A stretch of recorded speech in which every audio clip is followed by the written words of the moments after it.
Startup, Shutdown, and Oracle's initialization file. In this nugget, we're going to take a look at the privileges required to start up and shut down your database, as well as what are the 3 steps that occur. We'll also take a closer look at the initialization file or the SP file. There's 2 different types of files that we can use for startup, and we'll discuss both of them in detail. And then I'll show you how to alter those parameters. You can do it either through a text editor or dynamically. Sometimes you'll want to create a parameter file from an SP file and vice versa, so I'll show you how and when you would do that. And then the last thing we'll do is take a look at our data dictionary views to find out more interesting information about those initialization parameters. In order for you to start up or shut down the database, you have to have special privileges. Now, it wouldn't make sense to just let anybody on your database take your database down, would it? Yeah, we've got this mission critical database that's taking in $2,000 a minute, and Joe Schmo comes along and pulls the plug. No, that's not going to fly.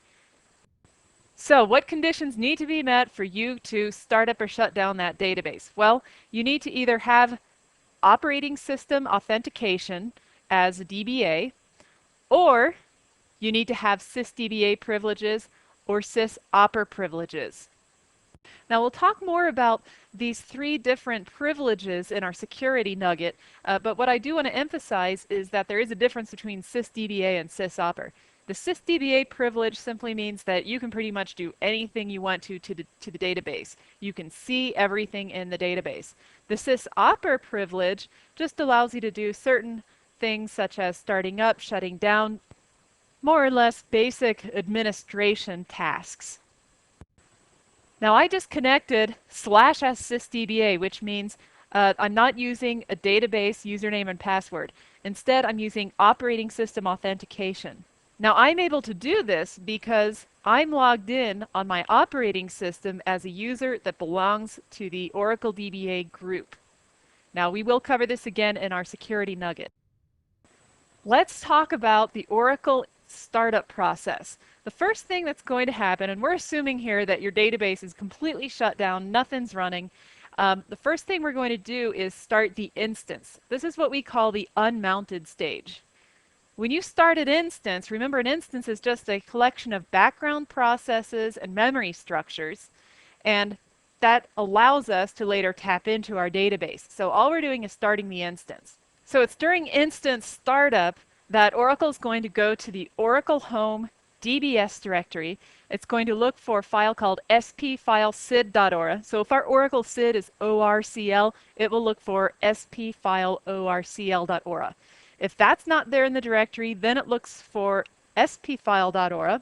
If it's not there, then it will look for init sid.ora. And if that's not there, then you're in trouble. Your instance will not start. There is an exception to that rule. If you give the option of specifying exactly which initialization file to look for during startup, then it will look for that specific file name. Let's take a look at my directory structure.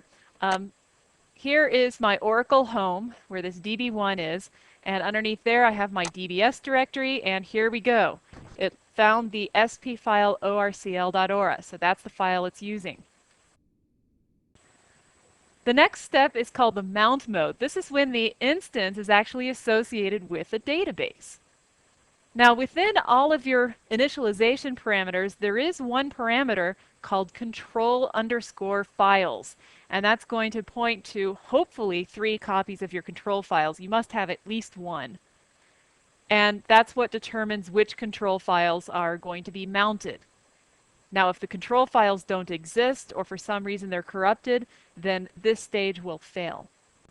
Your control files contain pointers to your data files and your redo logs, and so if none of those are present, then the open stage is going to fail. So the 3rd stage is when we open the database. That's when the data files and the redo logs are open, and that's also when the database is available to everyone. Now let's take a look at what splashes across the screen when we start up. Okay, I'll just say start up.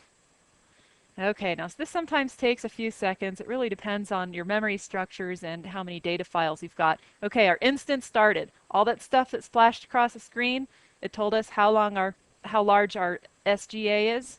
Database mounted. Okay, good. We hit the second stage. Now we're just waiting for our database to open. And voila. Let's look at our parameter called control files, just so you can see. I'll say show parameter control underscore files. And it is a little difficult to read, but it is here. It looks like we've got 1, 2, 3 copies of our control files. The reason why we have 3 copies is in case one of them fails, we at least have a good copy somewhere, hopefully. An ideal situation is to have all 3 of these copies on different disks in case you've got media failure. Do you want to see what happens when we get rid of these control files? Let's remove this third control file. It's under my Oracle Product 10.2.0 Oradata OCL directory. Okay, here's that directory, and I'm just going to go ahead and delete it. Okay, you'll see it's no longer there. I went ahead and I shut down the database. Let's go ahead and restart it up. I'll show you later how to shut down the database. Okay, so now we're going to do startup. The instance should start just fine. Okay, there we go. And then it tried to mount it. Error in identifying our control file. We can check our alert log. Well, where is our alert log? It's going to be in our background dump dest directory. We can do a show parameter background. We could go to this directory right down here and look at our alert log. Or we can just use our intuition and say, hey, you know what? Something's wrong with our control file. So at this point, we would say show parameter control files. And notice that we have 3 control files that we must have, and in our directory we only have 2. So let's go ahead and assume that these are both good copies, and we will copy it into this directory. Okay, good. Now we need to rename this, of course, to be called control03.ctl. Now we can go back to our screen and see which mode we are in. We can say select status from $instance, and it shows us that our database is in the started mode. So we can say alter database mount. So as you see, when it says that the status is started, it means that the database is in unmount mode. Right now our database is not opened yet. To open it, we would say alter database open. So now it should be available for regular users to log in. Okay, there we go. Now the process of shutting down the database is the exact opposite of starting up. You're going to go from the open mode to then closing the database, then unmounting the database, in other words, disassociating the instance from the database, and then shut down the instance. In other words, get rid of those memory structures and background processes. There's actually 4 different modes of shutting down. If you just say shutdown without any arguments, that's a normal shutdown. A normal shutdown is going to wait for every session to close before it actually shuts down. So oftentimes you'll be sitting there waiting forever. Really what's more optimal is to use some of these other options. For example, transactional is going to wait for a transaction to finish, or all the transactions to finish. In other words, a commit or a rollback. Once again, you can be waiting there quite a long time if there's someone who's issued an insert or an update and they've went out to lunch and haven't typed in commit or rollback. Immediate, shutdown immediate is the most common way of shutting down. This is going to terminate every session and then perform the shutdown. And then think of the shutdown abort as being your very last resort if none of these work.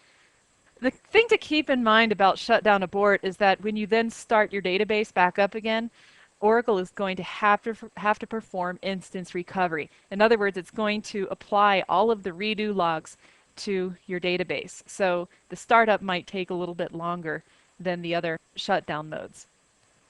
Let's look at another way of starting up. You can say startup p file equals da da da da da. Okay, so here you're giving the full path to an initialization file, and that can be called anything. Mine looks like it's for a data warehouse, DW there. I've seen some companies use a parameter file for daytime activity if they're using an online transaction processing system, and then during nighttime they use special parameters for data warehousing. Of course, when you're switching out these parameter files, you have to balance the database, so those are companies that can afford to have a little bit of downtime. Another way you can start up is by saying startup restrict. Now, restricted mode means that only certain privileged users can log into the database. Those are the users that have the restricted session privilege. Let's see what happens if we try to log in as just a regular user. I'm going to say connect Scott. And Tiger is his password. And it tells me, okay, Oracle only available to users with restricted session privilege. And he is no longer, well, he never was connected to Oracle. If I type in show user, actually no one's logged in right now. So I need to connect back as sysdba. So I'll say connect / as sysdba, and I'm back in. Now, if you want to see whether we're in restricted mode or not, you can say select logins from $V instance, and it tells us restricted. Now let's modify our database, modify our system. So we'll say alter system, disable, restricted session. Okay, good. And once again, select logins from $V instance. Now it tells us logins are allowed. Well, why would you want to be in restricted mode in the first place? Well, if you needed to perform some heavy-duty maintenance where you don't want anyone reading from or writing to the database except for other administrators. You know, another thing you can do to your database is to suspend it. And what that does is it prevents any more input or output to the data files. So this would be useful if you needed to perform some sort of backup without having I/O interference. So the way we do that is alter system suspend. And if you need to see the state of your database, select database status from $V instance, and it tells us that it's suspended. Now you don't want to stay in this suspended mode for a long time, just until you can copy the files that you need to. And then to get back into the normal state, you say alter system resume. So once again, let's take a look at our database status, and now it's active. Earlier I mentioned there is a difference between the initialization file and an SP file. By the way, SP stands for server parameter. So really the difference is that your initialization file is a text file and it's only read once upon startup. An SP file is a binary file and it's read from upon startup and it's constantly written to as well. It's more dynamic. So what's special about the SP file is that you can make modifications to it through the alter system command without having to bounce the database to make changes. So this SP file was made available to us starting in Oracle 9i, and I really like it. Well, here is the path to where my SP file is. If I were to open it up in a text editor, since it is a binary file, I might be able to read bits and pieces of it, but a lot of it would be unreadable to the human eye. What I'm going to share with you now is how to dynamically change a parameter. Let's look at one of our dynamic views called $parameter. Okay, and in here, let's pay attention to the columns of name and value. Is system modifiable? We're going to pay attention to those. In fact, what we're really interested in, if we want to change a parameter for the whole system as opposed to just a session, we want to see if is system modifiable is equal to immediate or deferred or some other value. So let's take a look here. Okay, I'm just going to focus on the background dump dest parameter. That's where our alert log is found. And we want to see whether we can modify this on the system level. So we also want to see what the current value is. So let's execute this. This is the current value. And since it says immediate, it means that we can do an alter system set command and we can reset this parameter without having to bounce the database. Okay, so I just set it to C:\Oracle, and now our system is altered. Once again, show parameter background dump dest, and now we see the value. Let's look at another parameter. Let's look at audit file dest. So we're seeing whether how it is modifiable on the system level, and it tells us that it's deferred. That means that yes, we can modify the parameter file, but that change isn't going to be actually taking place in the database until we bounce the database, until we restart it. Whenever it says deferred, you can also do an alter system command, However, you must say scope equals SP file. Okay, so the change is taking place in the SP file, but it doesn't actually change the database until we rebounce it. In fact, if I say show parameter audit file dest, it comes back telling me that old value. Let's bounce our database, shut down immediate. This might take a few seconds. And we restart it. We restarted it, and we've got our show parameter audit file dest, and now it's our new value. Let's look at a parameter that you cannot change dynamically. Okay, so notice here that the is system modifiable says false. You cannot change the instance name. Going back to our different parameters, let's look at this user dump dest. This has the type of immediate. If we want to make the changes last just while our database is up and running and have it go back to the original value after we bounce the database, we can say scope equals memory. Okay, system altered. So right now, if we say show parameter user dump dest, it's been changed, but as soon as we bounce the database, it will go back to its old value. In fact, let's do that right now. Okay, we start up and show parameter user dump dest, and there it is, back to its original value. By the way, that directory is used for individual trace files for sessions. By the way, you can even add comments to go in your SP file. Notice this clause, comment equals, and then in single quotes, what you want your comment to say, system altered. And by the way, if you want to look up those comments, you can always query $SP parameter. Okay, so we're looking at the update comment field, and there we go, modified by Julie. Sometimes you'll want to take an SP file and dump it to a text file, and it's quite easy to do that. You can create you can create a P file from an SP file, like that. If you're on Windows, this file will be placed in your Oracle Home database directory. If you're on Unix or Linux, you'll go into the DBS directory. So I'm on Windows, so I'll go to database, and we'll do a better view here of details. And there it is, init.orcl.ora. If you want to create your own specific name and put it in a different directory, that's perfectly fine. Just make sure that the directory already exists. So here I say create P file equals, and then my path to that file. If I want to create a text parameter file in some other location with a special name other than the default name, you can do that. Just make sure that whatever name you specify, that directory already exists. So here I go ahead and execute it, and the file was created. Let's verify that it's there. And there's my Oracle directory and my init.ora. Good. You can go the opposite direction as well. You can create an SP file from a P file. But one thing you need to make sure is that if you're creating an SP file, that your database is actually down when you do it. Okay, so here we go. Notice that I'm creating my own special SP file. If I leave off the equals and the value here, it will use the default SP file name, which is SP file, then the sid.ora. Okay, so our file was created. And there it is, right down there. Excellent. Did you know that there's about 1,800 different data dictionary views that you can query? I know that it seems a little bit overwhelming, but if you just take a little bit at a time and get familiar with the more important ones, this will make your life so much easier as a DBA. What I'm showing you here are the views that are most important for dealing with parameters.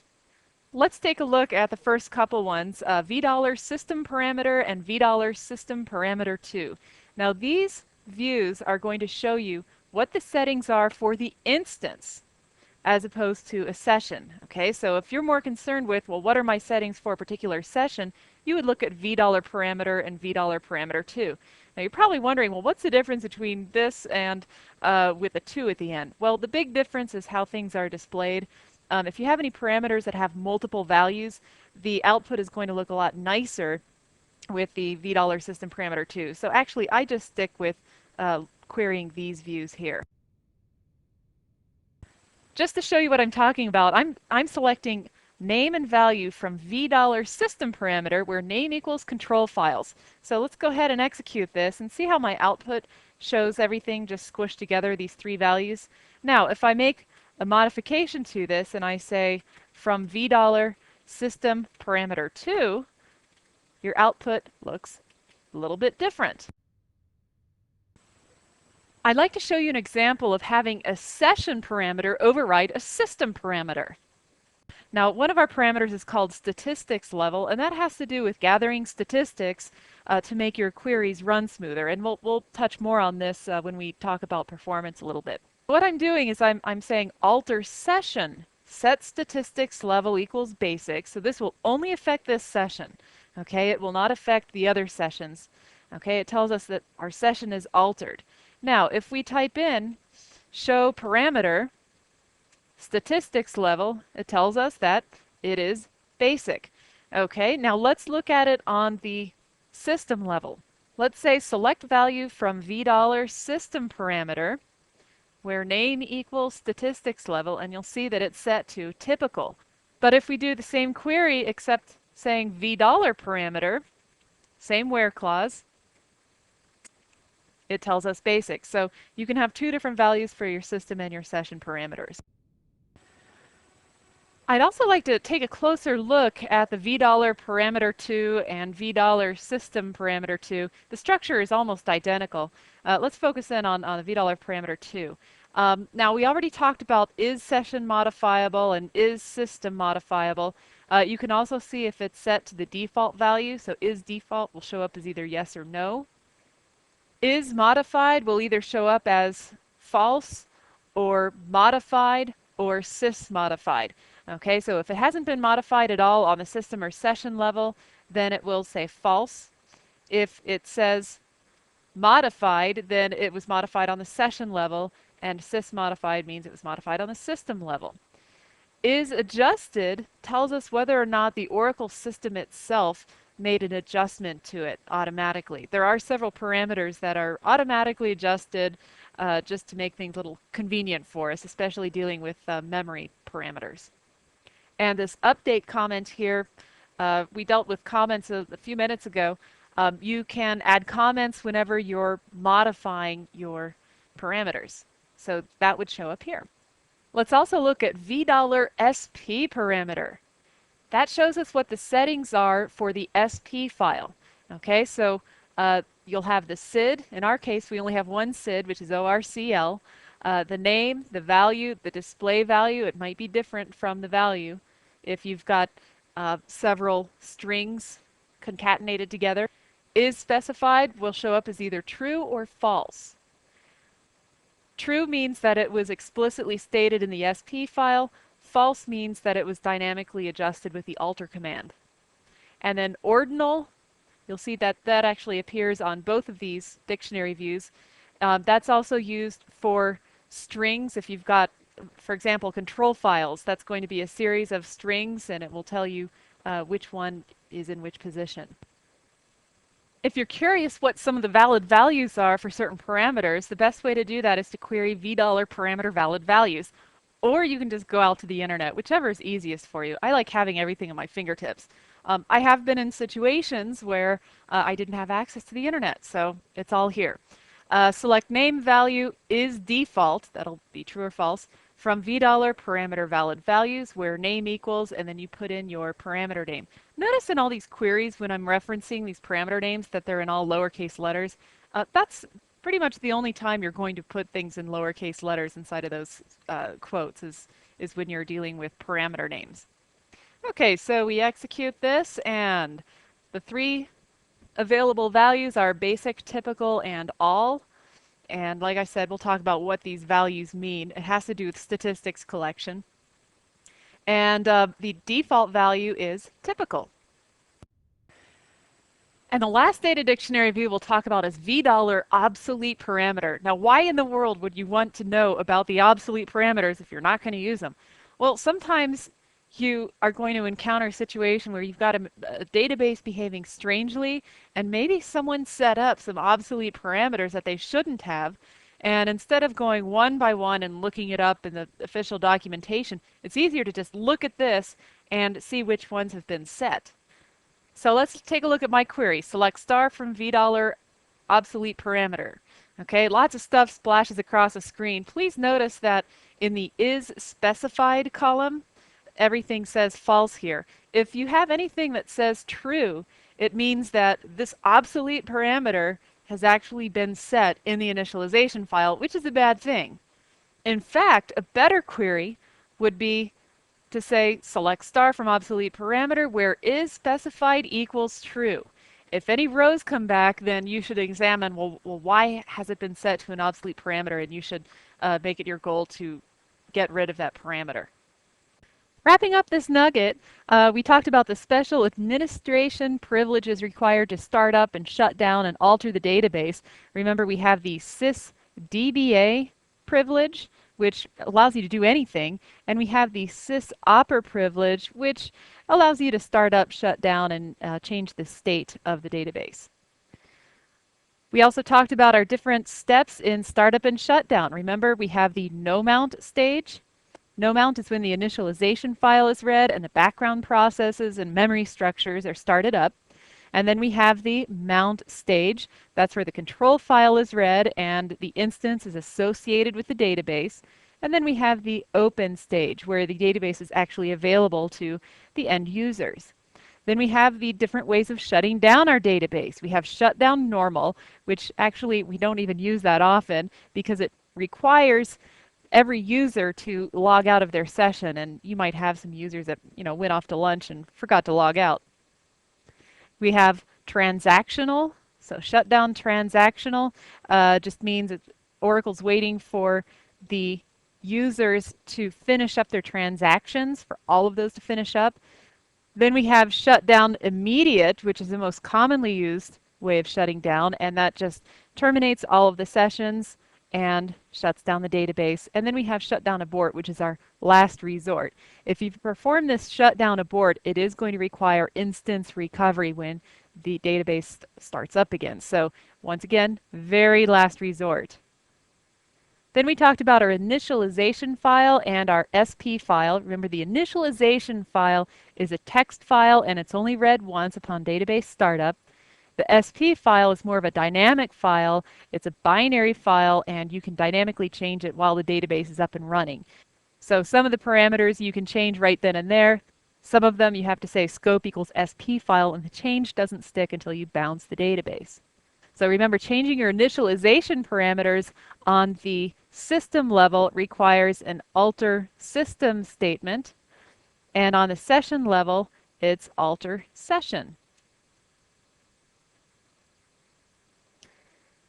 And creating your P file from an SP file and vice versa is pretty easy. You're just going to say create P file from SP file. You can also give specific names instead of relying on the default names.